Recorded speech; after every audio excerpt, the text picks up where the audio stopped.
وعلى أشرف الأنبياء والمرسلين وعلى آله وصحبه أجمعين. سبحانك لا علم لنا إلا ما علمتنا إنك أنت العليم الحكيم. اللهم رب اشرح لي صدري ويسر لي أمري واحلل عقدة من لساني يفقهوا قولي. Kita masih lagi di bawah usul yang ke-12 mengesan struktur makro ataupun an-nazm al-khafif dalam ayat-ayat Al-Quran. Dan hari ini kita buat tajuk di husnul takhallus.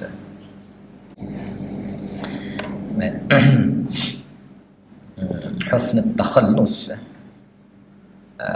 ialah berpindah daripada satu topik yang dimulakan dengan satu perbincangan kepada satu topik yang lain yang sememangnya dimaksudkan tanpa memotong percakapan secara halus dan berseni sehingga tidak disedari pendengar lantaran sangat cocok di antara kedua-duanya. Ada yang mendakwa istitrad dan husnul takhallus adalah seerti. Namun yang lain pula berpendapat kedua-duanya berbeza. Istitrad berarti mencelah sesuatu perbincangan buat seketika kemudian kembali kepada satu perbincangan asal. Husnul takhallus pula tidak semestinya begitu. Mungkin setelah mencelah dengan sesuatu yang lain, perkara yang tersebut sebelumnya disambung kembali, mungkin juga tidak. Contoh terbaik untuk husnul takhallus ialah firman Allah SWT dalam surah Al-Muddathir seperti berikut. فَإِذَا نُقِرَ فِي النَّاقُورِ فَذَلِكَ يَوْمَئِذٍ يَوْمٌ عَسِيرٌ عَلَى الْكَافِرِينَ غَيْرُ يَسِيرٌ. Ayat-ayat ini merupakan husnul takhallus daripada ayat-ayat sebelumnya. Ayat-ayat yang mengiringinya pula merupakan husnul takhallus daripadanya pula. Lihat ayat-ayat seterusnya. Dharni wa man khalaqtu wahida wa ja'altu lahu malan mamduda wa banina shuhuda wa mahattu lahu tamhida. Samayatma'u an azid kalla innahu kana li ayatina anida. Seterusnya sampailah ke ayat 25. Baik, ini contoh husnul takhallus ataupun dalam makna terjemahan husnul takhallus ialah satu perpindahan keluar yang baik ataupun keluar daripada tajuk dengan cara yang sopan, cara yang baik smooth lah kita kata, cara split tajuk tu dengan smooth tanpa disedari, tidak nampak mengejut, tidak nampak mengejut sebab masih ada perkaitan. Walaupun topiknya berbeza, topik yang lain, maksudnya tengah-tengah kita baca rupanya sudah beralih, kita tidak sedar peralihan tersebut. Itu dipanggil husn, smooth, cantik. Dia punya perpindahan tu cantik sehingga kita tak sedar. Jadi ini kita panggil husnul takhallus, dan dia juga sebagaimana kita sebut sebelum ni termasuk di bawah mengesan topik an-nazmul khafi ini yang halus, bukan melalui sudut pandang nahwu lah, tapi satu pemerhatian yang harus datang daripada jiwa dan ketajaman fikiran lah, nampak. Jadi kalau kita baca straight, kita tak terasa ini telah berlaku takhallus, menyusup keluar ataupun perpindahan. Dan ada yang mengatakan supaya istitrad gitu juga, kita keluar kan, ataupun kita split tajuk tapi masuk balik. Macam kita kata jumlah muqtaridah lah. Biasanya kalau kita belajar nahwu, jumlah muqtaridah ni kita dalam bahasa Malaysia kita boleh cam melalui dia ada senggang tu kan. Dia ada tulis apa ni panggil dash ke apa, ada senggang tu yang menunjukkan antara dua dash tu adalah ayat yang lain yang dimasukkan, tapi ada kaitan lagi. Dari hal ni lebih kurang juga dengan istitrad, cuma beza dia kemungkinan dia takhallus dia keluar tu, dia exit. Dia exit tu kita tak dia tak balik dah kepada main jalan utama. Dia sudah split, sudah exit. Okay? Dia tak balik semula dah. Itu adalah husnul takhallus. Contohnya dalam ayat ini bagi فَإِذَا نُقِرَ فِي النَّاقُورِ فَذَلِكَ يَوْمٍ. Ini kalau kita tengok dalam ayat yang penuhnya, Dalam surah Al-Mudaththir, tengok ayat surah Al-Mudaththir. Kalau dalam kita ni dalam nota muka surat yang ke-46 lah. Okey. 46 cuba tengok Ya ayyuhal muddaththir, tengok daripada awal Ya ayyuhal muddaththir qum fa'anzir wa rabbaka fakabbir wa thiyabaka fatahhir wa rujza fahjur wa la tamnun tastakthir wa li rabbika fasbir fa idza nuqira fin naqur fadzalika yawma idzin yawmun 'asir 'alal kafirin ghairu yasir Zarni wa man khalaqtu wahida wa ja'altu lahu malan mamduda wa banina shuhudan wa mahattu lahu tamhida summa yatma'u an azida kalla innahu kana li ayatina 'anida sa'urhiquhu sa'uda innahu fakkara wa qaddar faqtila kayfa qaddar thumma qutila kayfa qaddar thumma nadhara thumma 'abasa wa basar thumma adbara wastakbar faqala in hadha illa sihrun yu'sar in hadha illa qaulul bashar. Baik, kalau kita baca, kita tak sedar bahawa di tengah-tengah itu ada berlaku split tadi, ada berlaku takhallus, berlaku perpindahan. Ya, ini bermula daripada fa'idha nuqira fin naqur. Kalau kita tengok ayat pertama ya ayyuhal mudaththir, ini khitab kepada Nabi sallallahu alaihi wasallam. Kalau kita tengok dalam sirahnya, latar belakang penurunan ayat ini turun pada awal-awal Nabi sallallahu alaihi wasallam. Iaitu dalam peniriwayatnya ianya ayat selepas turun 5 ayat surah Al-Alaq. Iqra bismi rabbikal ladzi khalaq khalaqal insana min 'alaq. Kita tahu cerita bahawa Nabi yang pertama sekali dia tak tahu lagi, dia takut, dia siapa demam, dia tak boleh baca. Jadi ayat itu 5 ayat itu turun kepada Nabi untuk pembuka sebagai apa ni kita kata pembuka kepada nubuwah ataupun risalah Nabi SAW yang Nabi dipilih pada waktu itu dengan ayat Iqra bismi rabbikal ladzi khalaq khalaqal insana min 'alaq Iqra wa rabbukal akram alladzi 'allama bil qalam 'allamal insana ma lam ya'lam. Itu ayat pembuka, ayat yang Nabi terima, yang mencetuskan satu cetusan baru, yang ayat itu suruh Nabi membaca. Nabi menerima sesuatu lah. Tapi selepas itu dalam senggang masa, apa yang Nabi terima ni? Apa yang Nabi terima ni? Nabi menunggu-nunggu. Apa lagi selepas ini? What next? Jadi turun ayat ni. Ini ayat arahan, ayat tugas. Ini tugasnya. Ini tugas pertama anda. Selepas diterima, tugas pertama anda, ya ayyuhal muddaththir qum fa'anzir. Wahai orang-orang yang muslimun, bangkitlah, bangunlah. Lalu anzir, beri peringatan. Wa rabbaka fakabbir, dan Tuhanmu engkau besarkanlah. Wa thiyabaka fatahhir, dan pakaianmu bersihkanlah. Itu kalau tafsir panjanglah, apa maksud qum? Maksud qum, suruh bangkit tu. Apa maksud al-muddaththir? Ialah pada ketika Nabi sedang berselimut. Adakah ianya rujuk pada Nabi saja ataupun apa maksud al-muddaththir? Yang berselimut, yang tidur, yang apa panggil, yang leka, yang tak tahu apa perkembangan berlaku. Bangkitlah wahai orang yang berselimut, dan anzir, jalankan tugas engkau sebagai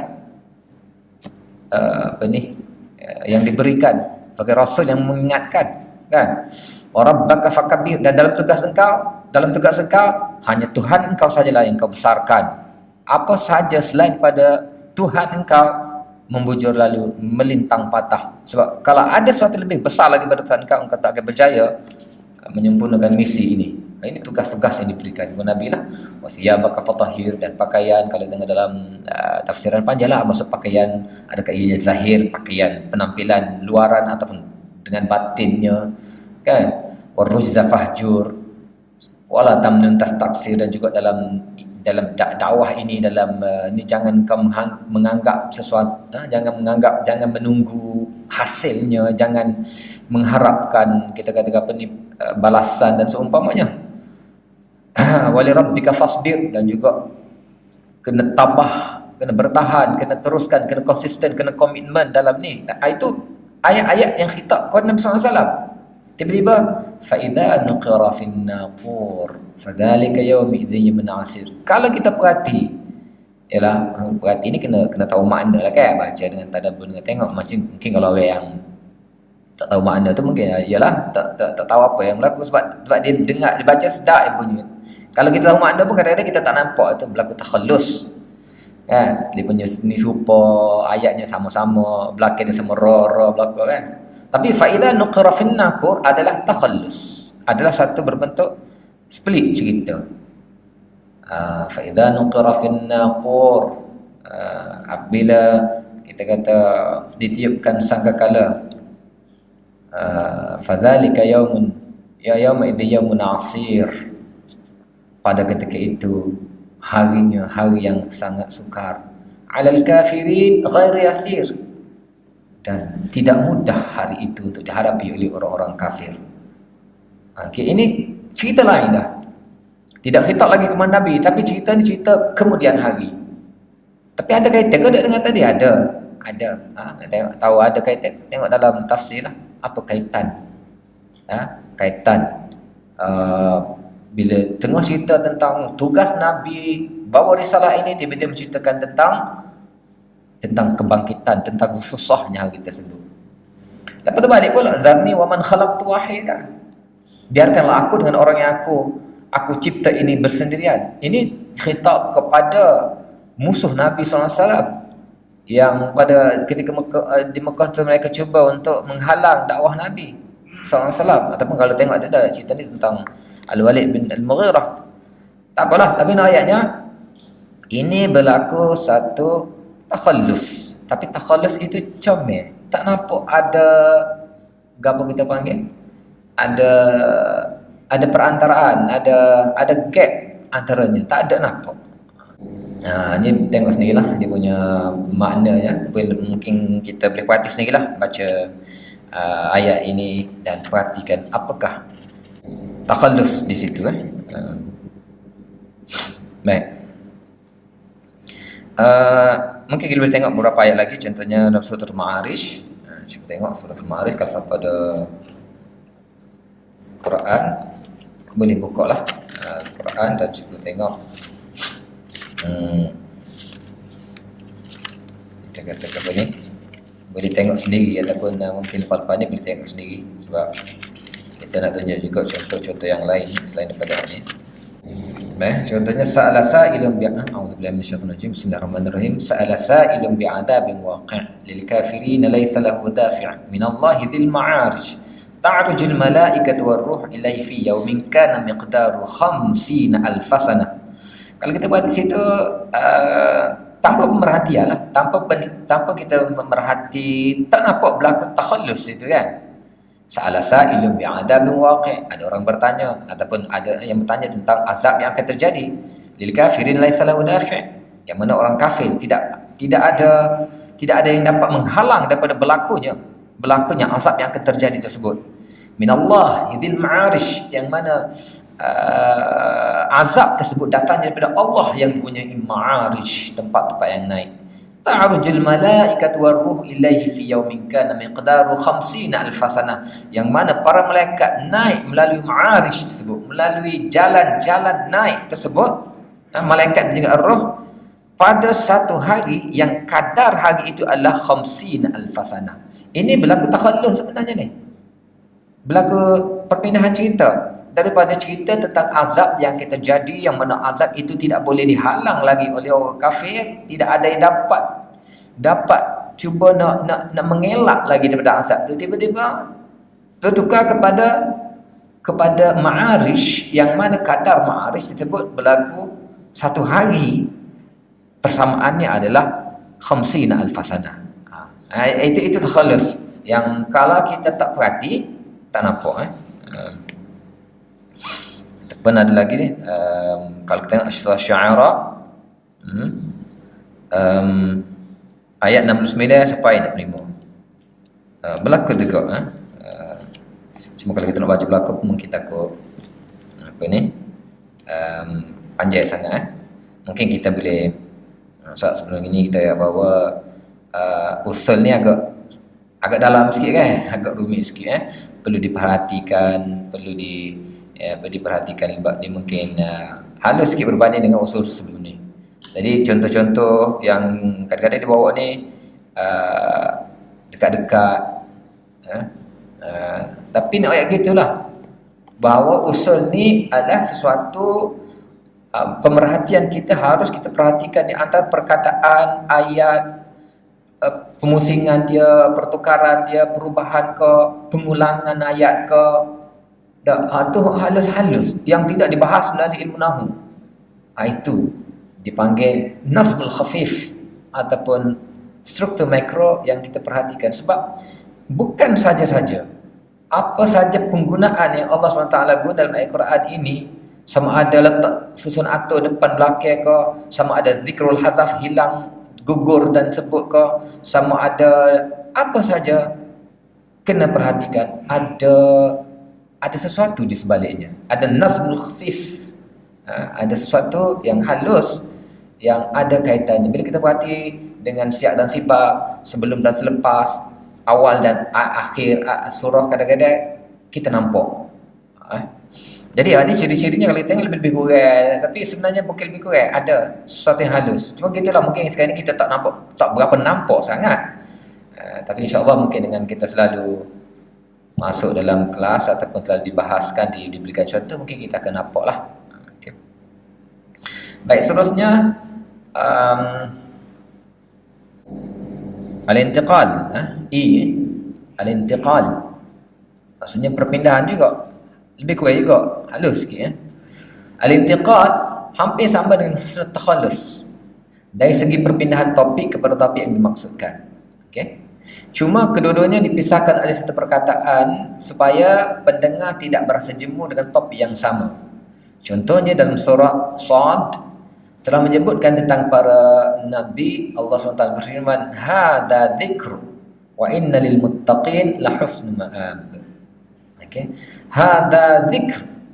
Jadi sini juga lebih kurang juga dengan husnul takhallus. Ada perpindahan cerita, perpindahan topik. Sebab tu kita tengok sebenarnya banyak dalam Quran ni perpindahan topik ni, ada yang terang, ada yang tak terang sebenarnya. Ni halus tak terang ni. Tapi banyak kita tengok perpindahan, sebab Quran ni dia bukan kita kata apa? Dia bukan novel. Dia bukan buku cerita, dia bukan buku kita kata kitab-kitab fiqh. Kalau bab taharah dikumpulkan semua, bab taharah, hadis bab taharah, ayat al-Quran bab taharah, pendapat bab semua bab tu. Masuk bab tolak belaka kan. Dia bukan lagu tu. Quran ni dalam satu perbincangan yang sama, banyak topik yang di situ, banyak benda yang disentuh. Sentuh bab dunia pun ada akhiratnya. Sentuh bab akhirat ada bab dunianya, bab kekeluargaan, bab apa. Jadi dia susunannya tidak seperti susunan manusia lah. Jadi banyak benda-benda gini yang harus kita perhatikan. Ada yang jelas, ada yang tidak jelas. Cuma perpindahan tersebut, sebagaimana kita tahu bahawa ini adalah susunan daripada Allah SWT selaku Tuhan punya kalam tersebut. Allah SWT guna satu kaedah yang ataupun sangat sempurna lah, sangat sempurna, tidak ada kekurangan dalam ni. Dan susun aturnya sebagai tadi adalah bentuk tauqifi yang bukan disusun oleh manusia yang bernama Muhammad, apalagi kita kata Sayyidina Osman, ataupun apa ni kita kata sahabat-sahabat yang lain. Ini Allah SWT sendiri yang buat. Jadi al-intiqal ini pun serupa juga, cuma al-intiqal ini dia ada satu perkataan yang akan menunjukkan ada apa kita kata, ada tempat dia, ada apa kita tempat nak perpindahan tu ada. Apa perkataan itu? Contoh sini hadza dzikr. Ini adalah satu sebutan yang baik. Selepas ayat tu, cuba kita tengok ayat tu dalam surah As-Sad. Mana yang panjang dia? Mungkin tidak bawa di belakang daripada sini, tapi bila kita tengok di kalau Nota kita muka surat 48.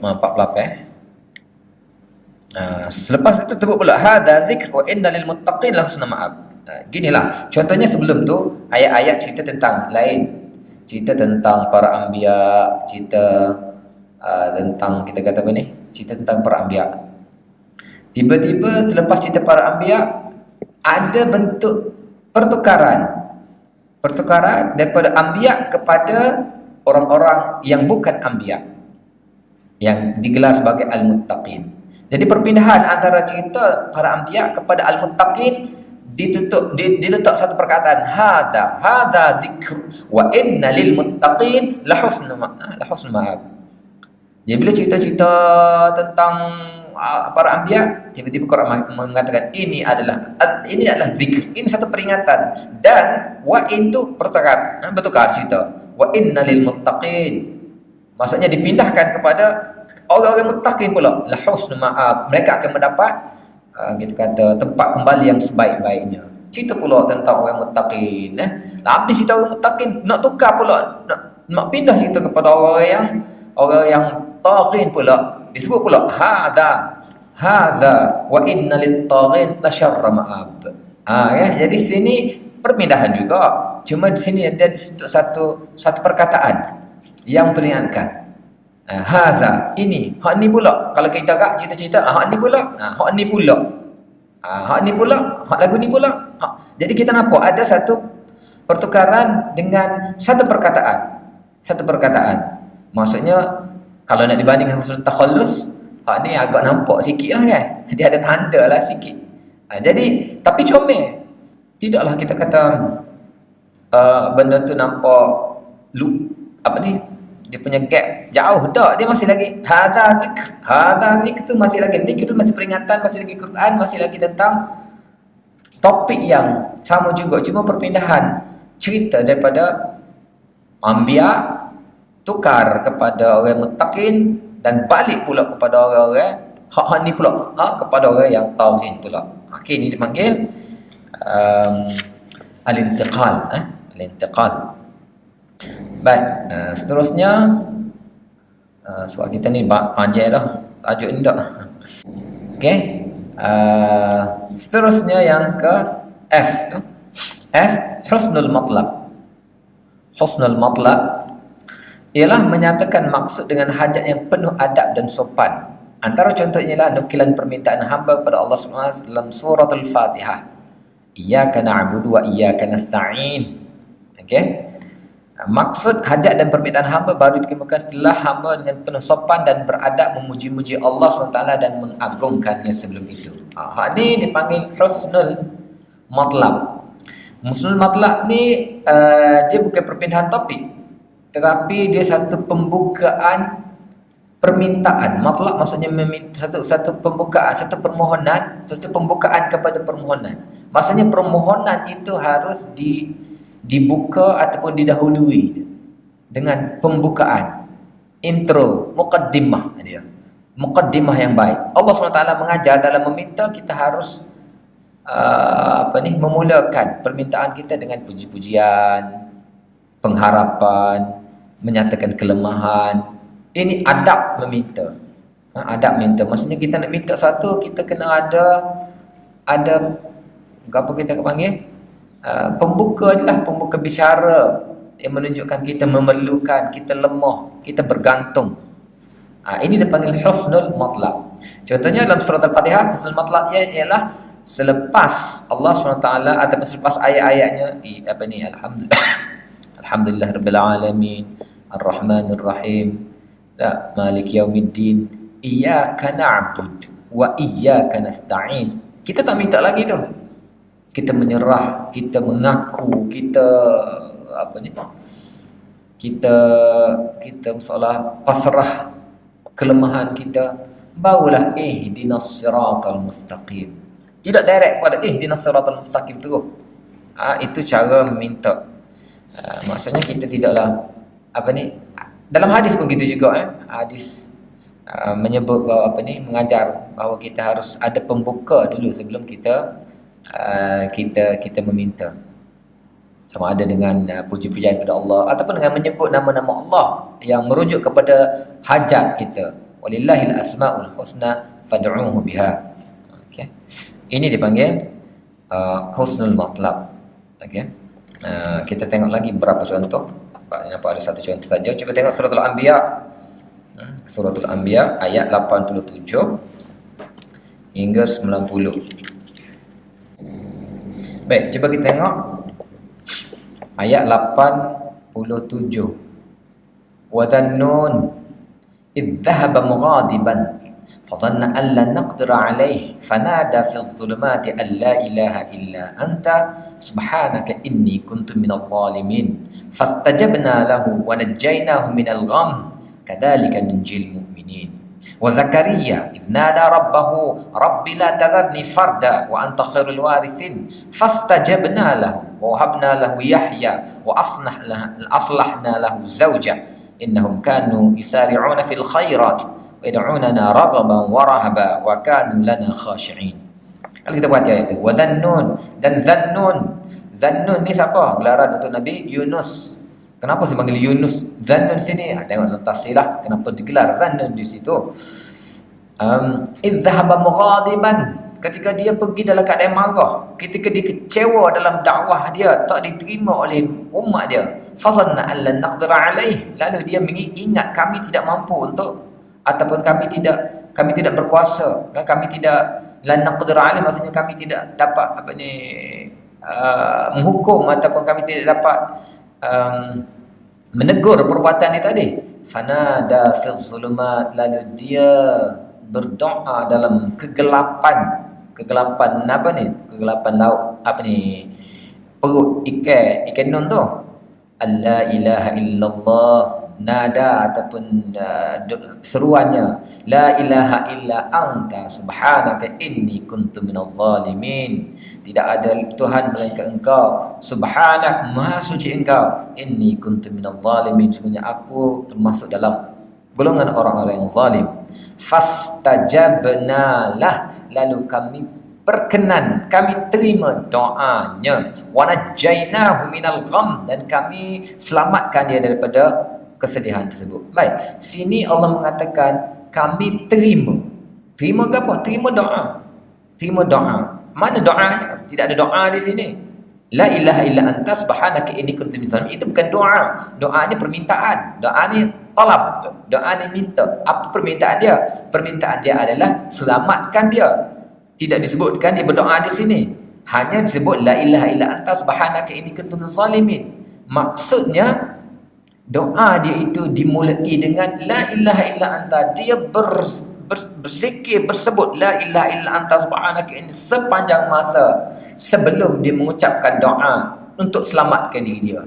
Itu adalah husnul matlab. Dia bukan masuk dalam perut ikan tu terus ya Allah selamatkan aku, ya Allah selamatkan aku, ya Allah. Tak ada. Dia sebut la ilaha illa anta dulu. La ilaha illa anta subhanaka inni kuntu minadh dhalimin. Siapa satu peringkat, lepas tu baru dia berdoa dan kami terima doanya.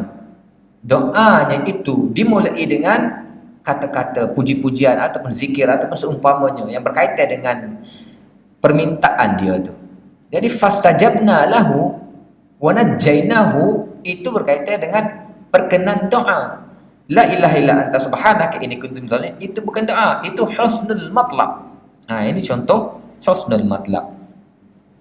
Sama juga dengan wa Zakaria idh nada rabbahu rabbi la tadharni fardan wa anta khairul warithin fastajabna lah. Zakaria pula ketika dia berdoa kepada Tuhannya, Rabbi la tadharni fardan, ya Tuhanku jangan kau tinggalkan aku sendirian. Maksudnya jangan tinggal aku tanpa ada anak, ada waris. Sebab Nabi Zakaria tak boleh anak. Dah. Wa anta khairul warithin, dan engkau adalah sebaik-baik warisin. Fastajabna lahu, lalu kami perkenankan doanya. Tengok doa dia. Dia mulakan dengan puji-pujian ataupun sesuatu yang berkaitan, dia panggil husnul matlab lah. Husnul matlab ni iaitu wa anta khairul warithin. Jadi kita pun lagu tu juga berdoa nak minta dengan Allah SWT sebut sesuatu yang ada berkaitan. Kalau bab minta rezeki ataupun minta anak tu, Nabi Zakaria sebut wa anta khairul warithin, engkau lah sebaik-baik waris. Dia minta waris, dia menyebut Allah itu sebaik-baik waris. Jadi gitu juga. Kena ada seni dia juga. Ada seni dia juga. Seperti mana yang kita dengar cerita tentang 3 orang yang terkepit dalam gua kan. Nabi SAW cerita yang terkepit dengan 2 yang digunakan sebagai kita kata dalil bahawa kita boleh bertawassul dengan amal baik kita. Bertawassul maksudnya kalau kita ada sesuatu benda yang baik, kita kena ingat, kita kena yakin bahawa Allah menilainya dan kita boleh guna. Kita boleh guna bila kita gapo panggil terkepit, kita boleh sebut, boleh bangkitkan semula, boleh ungkit di hadapan Allah. Ya Allah, aku pernah buat benda ni dulu. Maka kalau engkau terima benda ni sebagai benda yang baik, maka terimalah doa aku ini. Kan kita mengabar cerita 3 orang yang terkurung dalam gua tu dibuka dengan amal baik. Jadi ini satu motivasi untuk kita, biar ada juga satu simpanan untuk kita, satu doa, satu perbuatan yang kita yakin kita boleh niagakan, kita boleh buat modal untuk kita minta dengan Allah SWT. Tapi biarlah kita yakin bahawa perbuatan baik itu sebagai modal yang cukup untuk kita berniaga untuk minta pada Allah SWT kan. So lagi tadi la ilaha illa anta subhanaka inni kuntu minadh dhalimin, juga satu zikir yang cukup baik apabila kita tersepit dalam apa jus keadaan. Sebutlah doa ni. Jangan terus merata-rata ataupun terus sekarang ni kita apa-apa saja dalam medsos dulu kan, dalam Facebook dulu, doa dalam Facebook, menyuruh pasrah dalam Facebook. Tak, kita direct dengan Allah SWT. Allah menerima, Allah sanggup membeli. Allah sanggup membeli. Okey. Jadi ini husnul mutlaq dipanggil. Jadi kita ni lagu itulah, itu doa cara kita nak, cara beradab untuk kita meminta. Sebab Allah SWT suka lagu tu. Innallaha rafiq yuhibbur rifq fil amri kulli. Allah itu rafiq, Allah itu lembut. Yuhibbur rifq, Allah suka pada kelembutan. Jadi minta tu dengan cara lembut. Minta doa dengan cara lembut. Kena tahu apa dan mana. Sebenarnya tak susah pun. Doa-doa yang jami', doa-doa yang penuh dengan makna, semua sudah ada ditunjukkan oleh Nabi dalam doa-doa yang warid. Tak perlu cari doa-doa gapo panggil doa-doa yang direka oleh orang lain. Tidak sepenuh, sepadat doa-doa yang warid. Kadang-kadang kita tengok doa-doa yang warid, doa-doa yang sahih ke apa ni, sangat ringkas. Tak penuh dah, cukup doa ni dah. Tak perlu kita berjela-jela doa. Dalam doa Anas mengatakan Nabi yang paling banyak sekali doa Nabi ke Rabbana atina fid dunya hasanah wa fil akhirati hasanah wa qina adzabannar. Kita rasalah doa ni daripada kecil lagi dengar, rasa lekeh. Tapi doa itu adalah doa yang paling padat sekali. Paling padat sekali. Dalam hasanah fid dunya hasanah fil akhirati hasanah cukup dah. Semua dalam itu berlaku. Dan penggunaan hasanah itu dengan nakirah juga menunjukkan bahawa ianya merangkum segala-galanya. Kan? Jadi itu dipanggil husnul matlab. Seterusnya G al-iltifat. Al-iltifat yakni kita kata apa? Perpindahan juga. Iltifat perpindahan juga. Cuma iltifat ni bukan topik bukan topik. Iltifat ni pertukaran penggunaan kata nama atau kata ganti nama dalam satu ayat, sama ada dalam bentuk percakapan ataupun lisan. Jadi hak ni iltifat ni perubahan kata ganti nama. Sebut hak ni tiba-tiba tukar ni.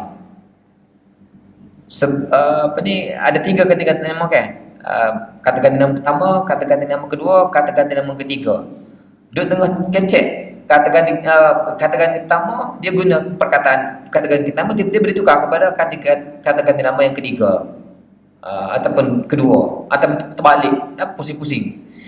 Ini banyak dalam Al-Quran penggunaan iltifat ni. Iltifat ni juga sebenarnya digunakan dalam sastra Arab. Cuma bila mari Al-Quran, iltifat Al-Quran lebih canggih lagi, lebih hebat lagi. Cuma dalam bahasa kita mungkin iltifat ni tidaklah sebanyak sangat. Cuma kita boleh adalah kadang-kadang kita jumpa iltifat. Contoh kita katalah seorang guru, cikgu kau berucap.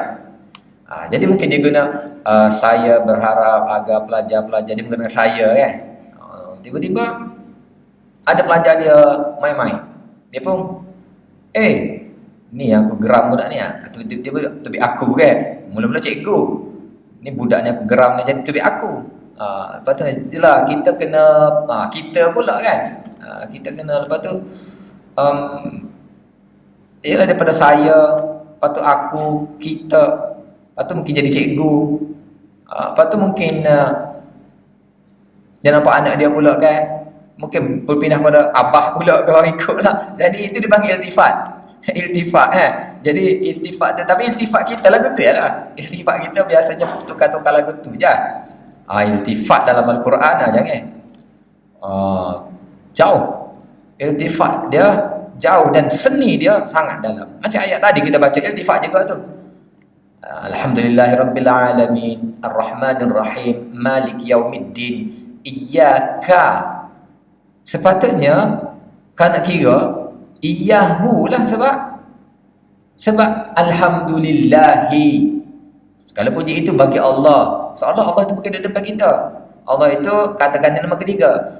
Tuhan sekalian alam yang maha murah lagi ini. Patut kepada engkau. Tiba-tiba jadi duduk depan pula. Kan? Iyyaka. Sepatutnya iyyahu na'budu. Ataupun kalau kita tak takdirkan na'buduka, na'buduhu wa nasta'inuhu ka. Itu iltifat. Iltifat tu seninya amat dalam. Contoh dalam ni saja, contoh dalam Fatihah ni saja. Sebab apa? Tiba-tiba diiltifatkan, ditukarkan daripada kata ganti nama ketiga sebagai ghaib ataupun third person kepada second person dalam waktu yang sama. Sebab apa? Sebab kita nak ayat bahawa dalam menyembah Allah SWT yang paling baik ialah biar Allah berada seolah-olah di harapan kita, sebagaimana Nabi menafsirkan perkataan al-ihsan, an ta'budallah ka'annaka tarahu fa in lam takun tarahu fa innahu yarak. Itu yang paling baik. Biar kita dengan Allah ni seolah-olah Allah di depan kita. An ta'budallah ka'annaka tarahu. Sebab itulah kita dalam na'buduka. Ka itulah khitab kepada second person ataupun kata-kata nama kedua yang berada di hadapan kita. Kita panggil mukhatab, bukan ghaib. Sebab kalau ghaib jauh tu. Jauh. Jadi adalah ibadah kita nak biar dia duduk depan kita. Idza sa'alaka 'ibadi 'anni fa inni qarib ujibu da'watad da'i idza da'ani. Biar Allah itu hampir kita. Sekarang ni masa usaha-usaha untuk menjauhkan Allah, seperti mana ajaran-ajaran lain yang kita terpaksa jumpa dengan padri ke ataupun pendeta ke untuk sampai ke hajat kita, itu bukan ajaran Allah SWT. Allah suruh kita direct sebab Allah tidak jauh.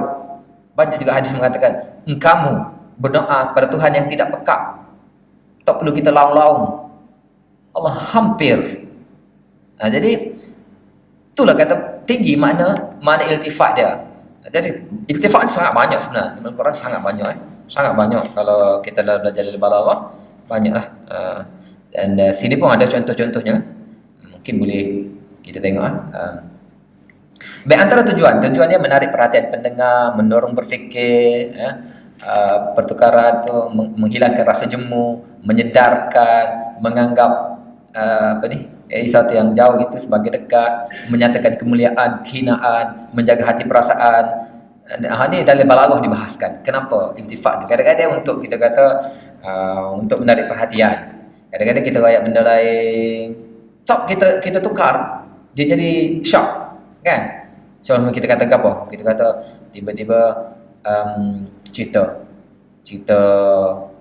katalah ada kesalahan, guru masuk dalam kelas, ada budak buat silap, guru pun sebut, saya dengar ada cerita ada seorang panjat pagar lah, di malam tak tidur gini kan. Seolah macam dari cerita tu pihak ketiga tiba-tiba Aiman contohlah kita kata direct kepada mukhatab. Jadi dia mula-mula dia rasa ni bukan suspend kan. Dia rasa macam ni kan. Tiba-tiba terkejutlah, tak tertukar. Jadi gitu juga banyak Al-Quran ni kadang-kadang dia cerita-cerita dia guna dhamir mukhatabah. Mukhatab direct kepada tu untuk menyentap ataupun untuk kita kata menyentap fokus pendekar seolah-olah merasa ianya tidak ditujukan kepada dia, tiba-tiba yang ditujukan kepada dia. Itu Antara contoh. Kalau dibahaskan, panjang juga Pak iltifat ya. Boleh baca sendiri. Iltifat mempunyai 6 bentuk seperti berikut. Penukaran daripada kata ganti nama pertama kepada kata ganti nama kedua.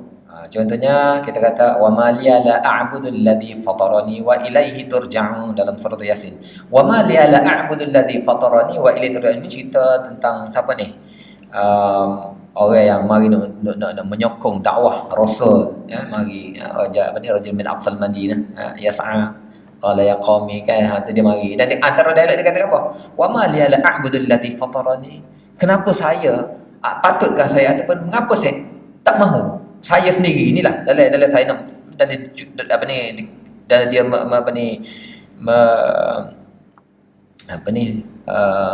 menceritakan ataupun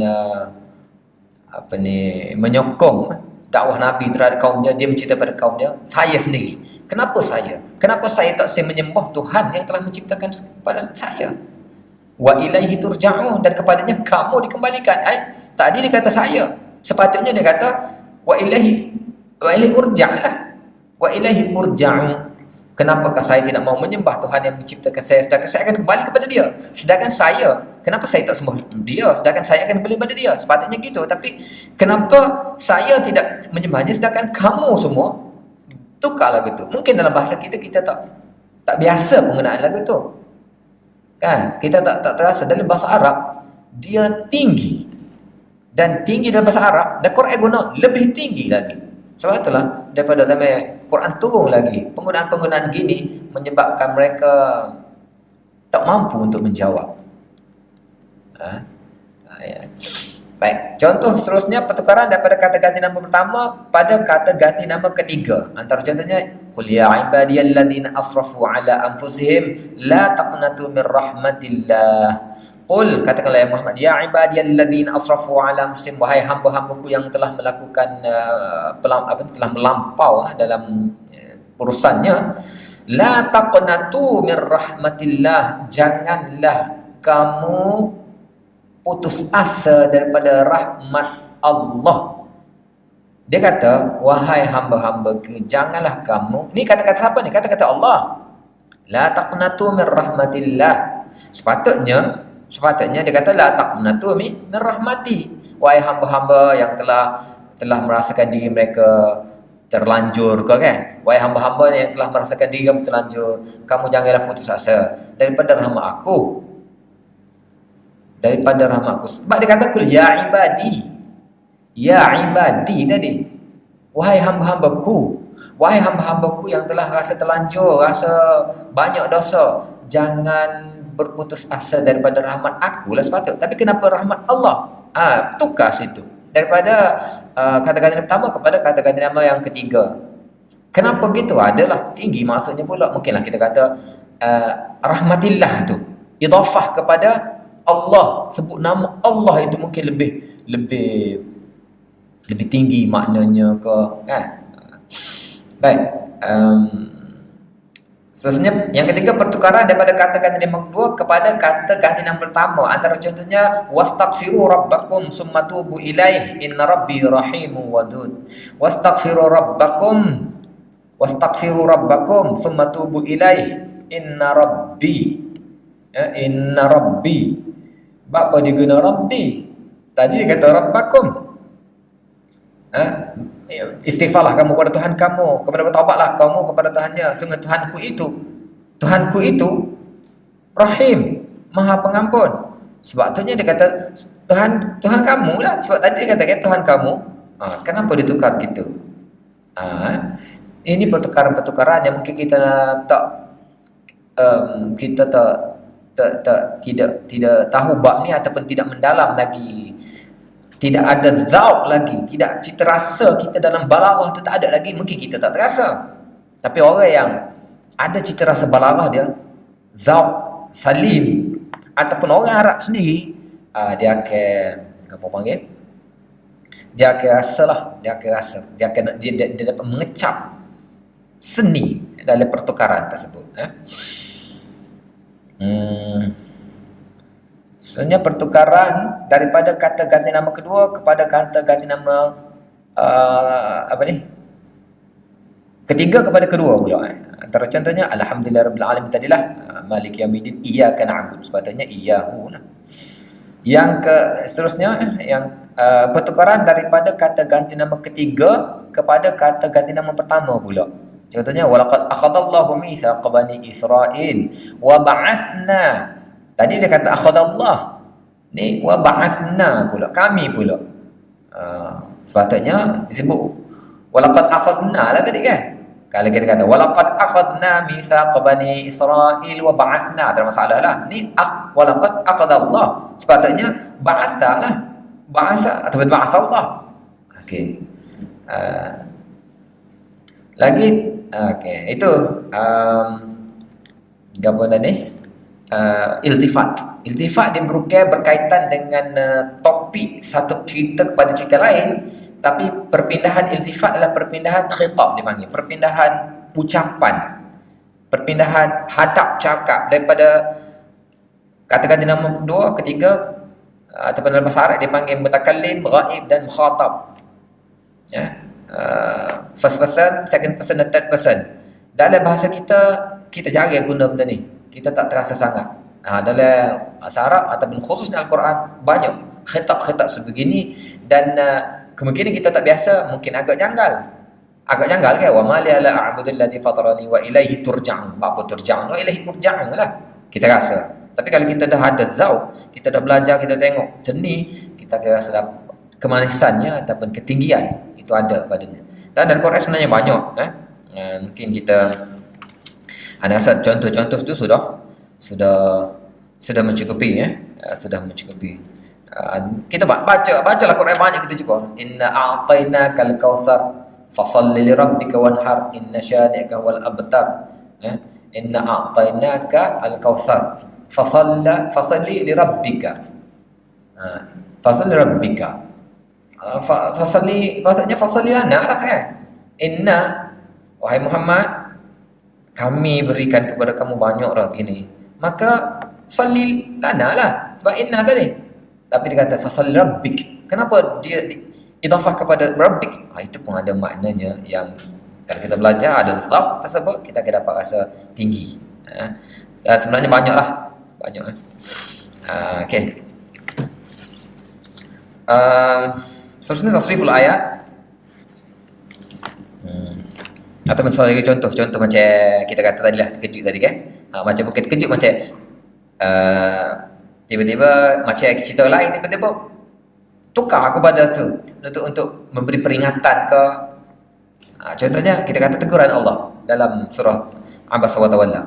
Abasa wa tawalla an ja'ahu al-a'ma wa ma yudrika la'allahu yazakka aw yadhakkaru fatanfa'u dhikra amma man istaghna fa anta lahu tasaddaq. Okey. Jadi abasa wa tawalla an ja'ahu al-a'ma wa ma yudrika. Allah cerita ada orang tu lah, ada abasa tu tak sebut nama. Abasa ada orang tu cetung masa, bermasam muka, wa tawalla dan paling apa? An ja'ahu al-a'ma, bila ada orang buta mari. Di dalam ceritanya pada peringkat awal Nabi SAW ketika zaman Mekah lagi, Nabi usaha untuk kita kata apa ni, untuk menarik golongan-golongan orang yang ada pangkat ataupun orang berkedudukan. Sebab penting dia ni. Sebab peringkat awal sebagaimana kita tahu bahawa golongan yang menerima ajakan Nabi ni golongan yang dikategorikan sebagai al-mustad'afin, orang lemah. Hak ni lah hak kena tindas. Jadi Nabi juga perlu rasanya untuk ambil orang yang ada kedudukan, orang yang apa kita kata biar kuat lah juga kan. Jadi ketika Nabi SAW cuba untuk berdakwah, tiba-tiba marilah sahabat. Dan sahabat itu Abdullah bin Maktum, dia tak nampak mata. Jadi dia tak tahu. Nabi nak tanya masalah. Jadi Nabi pun macam tak apa senang. Allah tegur, abasa wa tawalla an ja'ul amma. Dia tu. Abasa tu, huwa adalah tu dia lah, dia. Tak sebut nama. Abasa wa tawalla an ja'ahu. Hu tu dia tu lah. Siapa? Muhammad lah. Mu lah. Wa ma yudrika. Terus iltifat. Dia bermasam muka paling lain, orang buta mari. Apa yang menyebabkan engkau? Tu tukar pada engkau. Itu satu shock, satu kejutan, satu apa ni kita kata nak menarik, nak menyentap perhatian. Kan? Ha. Baik, seterusnya um, iltifat. Kita terus ke tasriful ayat. Iltifat saya rasa dah banyak contohnya kita beri dan banyak sebenarnya Quran kalau terbati. Seterusnya tasriful ayat. Tasriful ayat ialah bermaksud perubahan tasrif dan ianya juga ambil daripada ayat Quran. Banyak Allah menggunakan tasrif. Contohnya wal baladut tayyibu yakhruju nabatu bi rabbih wal ladzi khabutha la yakhruju illa nakida kadzalika nusarriful ayat. Kata nusarriful ayat, kami tasrifkan, kami ubahkan, kami pusing-pusing, kami putar-putarkan ayat. Okey, jadi gapo tasrif tu? Tasriful ayat. Tasrif ayat bermaksud kita kata pemutaran, pemusingan, peralihan, perubahan, berubah. Sarrafa isruf tasrif ni maksud berubah. Macam kalau kita belajar dalam bahasa tasrif tu kan, tasrif berubah daripada fa'ala yaf'alu fa'lan fa'ilan, itu bagi tasrif. Berubah. Angin berubah, Allah guna tasrif juga. Tasrifur riyah, perubahan angin, awannya berubah juga. Perubahan-perubahan itu dipanggil tasrif. Okey. Jadi tasriful ayat ni apa dalam Quran? Tasriful ayat ini bermaksud menerangkan satu perkara dengan pelbagai cara. Okey. Jadi satu benda Allah cerita dengan pelbagai cara, itu panggil tasrif. Contoh kisah Nabi Musa, kisah Nabi Adam dan Iblis. Kalau kita tengok Quran, ianya tidak diceritakan sekali. Nabi Musa dengan Fir'aun berapa kali? Nabi Musa dengan kaum dia, jadi banyak cerita. Nabi Musa dengan ketika menerima wahyu mula-mula pun ada 2 kali cerita kan. Cerita dengan Fir'aun pun ada beberapa kali. Cerita yang sama kadang-kadang kita tengok lebih kurang. Ataupun cerita tentang Iblis dan Adam 2 kali, serupa. Sekali tengoklah, sekali tengok serupa, tapi tak serupa sebenarnya. Cerita itu diceritakan berulang kali. Okey. Kenapa kita kata, kenapa Quran mengulang benda yang sama? Sedangkan kita kata sebelum ni bahawa Quran punya kaedah ijaz ataupun perengkasan cerita, sebab Quran ni dia kena padat. Jadi pengulangan-pengulangan gitu adalah kita kata tak sesuai dengan Quran. Ia bukan pengulangan, dipanggil tasriful ayat. Dia bukan pengulangan saja-saja, sebab cerita-cerita itu yang dibawa kadang-kadang kadang-kadang dalam satu cerita ada banyak cerita.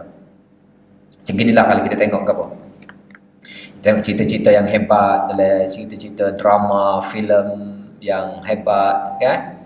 Kadang-kadang dalam satu scene ada banyak mesejnya. Dalam satu scene ada banyak mesejnya. Kalau cerita-cerita yang tak hebat, dalam satu cerita tak ada mesej langsung pun ada kan. Dalam satu cerita tak ada mesej pun ada. Tapi cerita-cerita yang hebat kadang-kadang ada banyak mesej. Kadang-kadang dalam satu scene saja dia boleh letak banyak mesej. Mengikut kefahaman penonton. Sebab itulah cerita yang hebat kadang-kadang dia tergantung belakang kan, sehingga penonton terbawa-bawa. Orang ni tengok daripada sudut ni, orang ni tengok sudut ni, dia akan gambarkan cerita ni, lagu ni apa kesedahan. Sebab ceritanya biasanya hero jahat mati. Dia cerita Hindustan jahat mati, dan cerita ni jahat tak mati. Mana jahat ni lah lagu mana. Lepas tu dia akan terbawa-bawa dalam fikiran dia, lagu mana cerita hero tak diselamatkan lagi, jahat tak mati, cerita habis dah, tergantung kau tengok cerita the end dah. Contoh lah kita kata. Tapi jadi Hindustan tak ada, akhir mesti Inspektor Sak mari ni mati, hero kahwin, habis. Cerita habis itu, memang habis itu. Keluar panggung ayat sudah habis, sebab sudah di wrap dalam satu bungkusan, dah complete cerita tu. Tapi cerita-cerita Hollywood kita tengok dah, mana ni jahat ni mati ke hidup ni, jadi terfikir-fikir. Okay. Jadi Quran kadang-kadang cerita yang sama tetapi banyak mesej yang nak diceritakan. Contohlah kita katalah cerita Nabi Musa dan dialog ataupun Iblis dan Adam. Cuba tengok, Ada benda yang ada disebut situ, tidak disebut sini, ada disebut saja, ada benda-benda itu. Sebab itulah kita kata ini termasuk dalam mengesan nazmul khafif. Ada benda-benda halus yang harus kita perhatikan. Apa perbezaan? Sebab dia tak serupa. Al-Quran tidak akan mengulang benda yang sama. Tidak ada tikrar ataupun takrar dalam Al-Quran. Dia adalah satu benda yang tasrif dipanggil. Tasrif ayat maksudnya sudut cerita ni, surah ni, apa yang nak ditekankan. Contohnya cerita tentang Nabi Adam. Apa yang disebut situ tidak disebut sini. Mungkin ada satu sebut sini kemungkinan tentang kita katalah tentang apa kita kata bagaimana cerita tu tentang sentuh tentang scamnya iblis. Aku mana iblis dapat scam dia gini. Tapi diulang pula pada cerita bukan tentang iblis dah. Tapi tentang kedudukan Adam yang mungkin dia setara mana dia buat salah pun dia tetap akan diampunkan, akan diberi kedudukan yang tinggi dan akan selaku manusia yang bersalah. Dan memang manusia dicipta untuk bersalah. Manusia ni tidak menjadi masalah. Salah itu kita boleh beristighfar. Sebab ada hadis mengatakan apa ni, lau lam taznibu la dhahaballahu bikum wa la ja'a biqaumin akharin yuznibun fastaghfirunallah fayaghfir lahum. Sekiranya kamu tidak melakukan kesalahan, sekiranya kamu tidak berdosa wahai umat manusia, Nabi kata, sekiranya kamu tak berdosa, la dhahaballahu bikum, nescaya Allah akan hapuskan kamu. Nescaya Allah akan hapuskan kamu. Wala ja'a biqaumin akharin yuznibun, dan Allah akan datangkan kaum yang lain yang berdosa. Fastaghfirunallah, lalu dia meminta ampun kepada Allah, lalu Allah ampunkan mereka. Ini pun kena faham balik juga. Nama kita kata, rupanya Allah nak suruh kita berdosa. Bukan Allah nak suruh kita berdosa. Memang kita makhluk berdosa. Hadis kalau kita perhati, bukan Allah nak suruh kita berdosa, tapi hadis itu Allah nak suruh kita beristighfar. Sebab kita tak boleh lari pada istighfar. Kita nak istighfar. Sebab kalau kamu bukan bangsa berdosa, kamu tidak akan beristighfar. Sedangkan Allah nak istighfar. Allah tahu kamu mesti beristighfar sebab kamu adalah makhluk yang berdosa. Kan?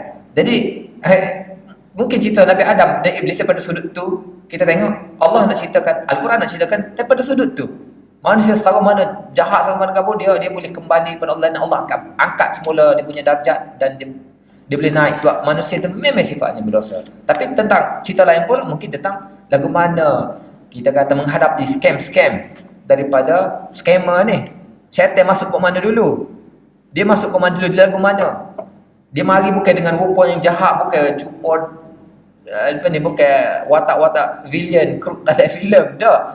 Dia mari ke apa? Dia mari dengan gaya yang lembut, kawan. Tak, dia mari as a friend, kita kata tak? Inni lakum laminan nasihin.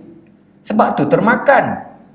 Kalau mari dengan misal supaya dari sini ustaz jadi dululah ni dah kan. Kita dah apa ini watak penjahat. Dah. Jadi cerita-cerita itu dipanggil tasriful ayat. Begitu juga dalam cerita-cerita Musa, maksudnya pengulangan gitu sebenarnya bukan sia-sia, bukan saja-saja, bukan benda yang sama, tapi sebagai pemerhati kepada Al-Quran, sebagai pelajar usul tafsir ni kita kena perhati apa beza, kita bandingkan apa point, apa nazmul khafif yang ada pada cerita-cerita tersebut yang tidak disebut pada satu lagi. Sebab Allah nak tasriful ayat, Allah nak datangkan dengan pelbagai bentuk penceritaan. Satu cerita ada beberapa message yang harus kita perhatikan lah. Okay. Peringatan. Tasriful ayat banyak terdapat dalam penyampaian kisah-kisah. Tidaklah sebegitu banyak dalam ayat hukum, paling sedikit dalam bab akidah. Okay, sebenarnya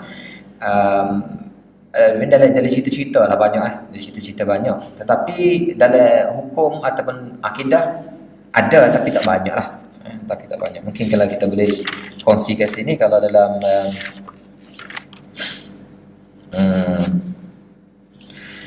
dalam bab hukum lah, kita kata bab hukum, contohnya ayat tayammum kan ada 2 kali kan, in kuntum marda aw ala safarin tu fatayammamu sa'idat ada 2 kali ya.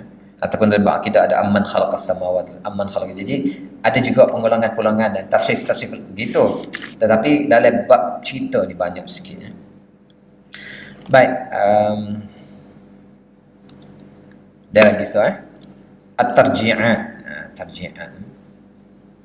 Tarji'at mengulangi beberapa kali sesuatu perkataan, rangkai kata atau ayat-ayat dengan tujuan tentu. Umpamanya fabi ayyi ala'i rabbikuma tukadziban. Jadi kita perhati ni pun sebenarnya banyak pengulangan dah. Hak tu pengulangan, hak ada pengulangan, hak tu sisipan lebih kurang. Sebab kita kata hak ni di bawah nasbul khafif. Benda yang halus. Kita harus perhatikan. Okeylah, kita tak apa nampak lagi hari ni kan.